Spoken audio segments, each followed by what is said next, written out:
Olá, meus alunos do terceiro ano de ensino médio. Hoje, a nossa aula de geografia é a continuação da nossa aula anterior, que é a questão do meio rural, da questão tanto da agropecuária, do agronegócio. A gente viu a questão do cenário da questão rural no mundo inteiro, como era essa divisão, como era algumas características, principalmente dos Estados Unidos, a gente viu de Israel, de algumas regiões.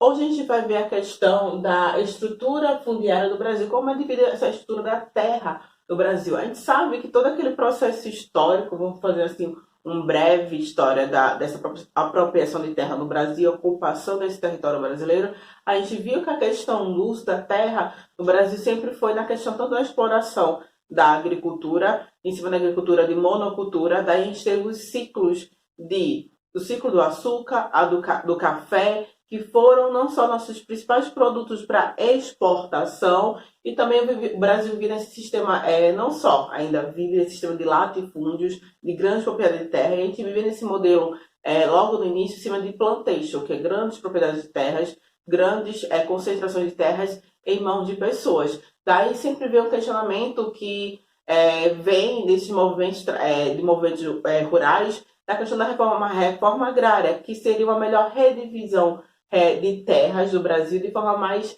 vamos dizer, democrática, de ter esse acesso à terra de forma democrática, que infelizmente não existe no Brasil.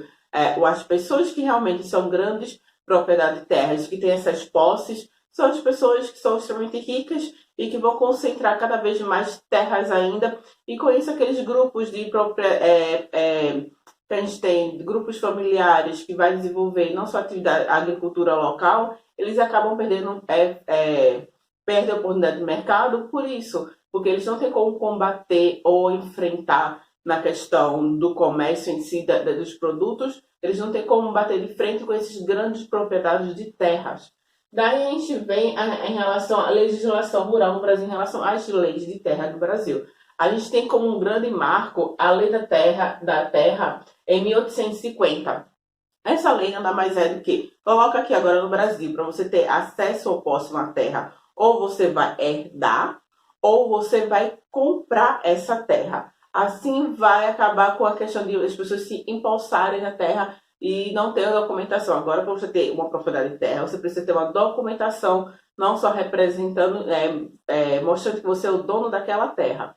Daí a gente também tem o Estatuto do Trabalhador Rural, em 1963, criado no governo João Goulart, que vai dar também os mesmos direitos que tem um trabalhador urbano da cidade, agora para o trabalhador rural, 13º salário, férias remuneradas, você agora também vai ter a questão da CLT, agora também incorporando o trabalhador rural, a carga horária, tudo isso. E daí quando a gente fala dessa relação de trabalho, a gente vai ter de forma direta, que está trabalhando diretamente nas fazendas, de forma indireta, e você vai ter a questão não só de pessoas que vão estar ali arrendando, e aquele que seria aquilo. Você aluga aquela terra por um período de tempo. A gente tem a questão dos trabalhadores temporários, a questão dos boias frias, que também trabalham nessas regiões de forma temporária, nesses locais. E com isso, a gente vai vir para a classificação. A gente também tem outra questão, que é a questão dos grileiros. O que seriam os grileiros? Grileiros nada mais são pessoas que falsificam documentos dizendo que aquela propriedade de terra é deles. Eles envelhecem o papel, daí o nome, porque eles colocavam nessa caixa grilos, insetos, que ajudavam com um período a envelhecer aquele documento, e assim eles usavam como um documento falso para empossar terras, para dizer que aquelas terras eram dele. Então, vocês terem noção, boa parte da região centro-oeste e fazenda na região amazônica são até mesmo de documentação falsas, por posse. Daí a gente tem a questão dos poceiros. São pessoas que ocupam de forma irregular aquelas terras, e dali com o tempo começa a desenvolver a atividade agrícola, e você, como vocês sabem, com o tempo, como você vai acabar sendo empossado, aquela terra vira seu. Daí a gente vai vir para a classificação dos estabelecimentos rurais. Aí a gente tem algumas classificações, que é a questão do minifúndio, que são pequenas propriedades de terras. Aí a gente tem a empresa rural, imóvel rural com área equivalente a 600 vezes a área do modelo rural, respectivamente de região, exploração econômica e racionamento. Então, você vai ter a parte administrativa dessa propriedade de terra. Latifúndio por dimensão, toda propriedade rural com área superior a 600 vezes ao modelo rural da região.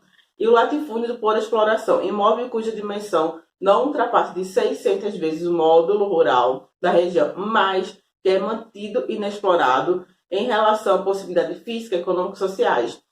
O modo que ele seja verdade, classificação como empresa rural, trata-se de propriedade rural, como nós chamamos de latifúndio improdutivo. Então, a parte que ele não usa para a produção de tanto da atividade agrícola e tanto para a parte administrativa e empresarial, ele chama na parte improdutiva, aquela parte que ele não está sendo utilizada.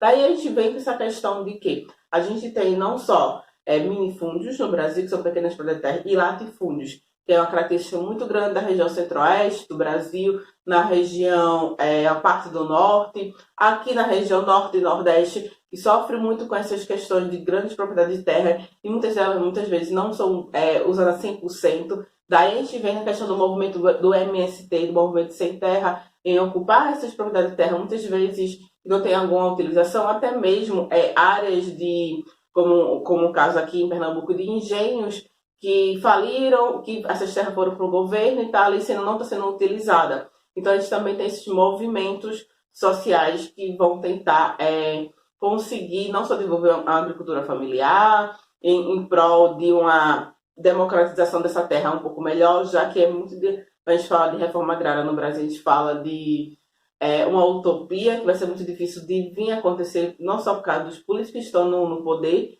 e aquelas pessoas não vão querer abrir mão do seu poder, né? E dividir um pedacinho do que tem.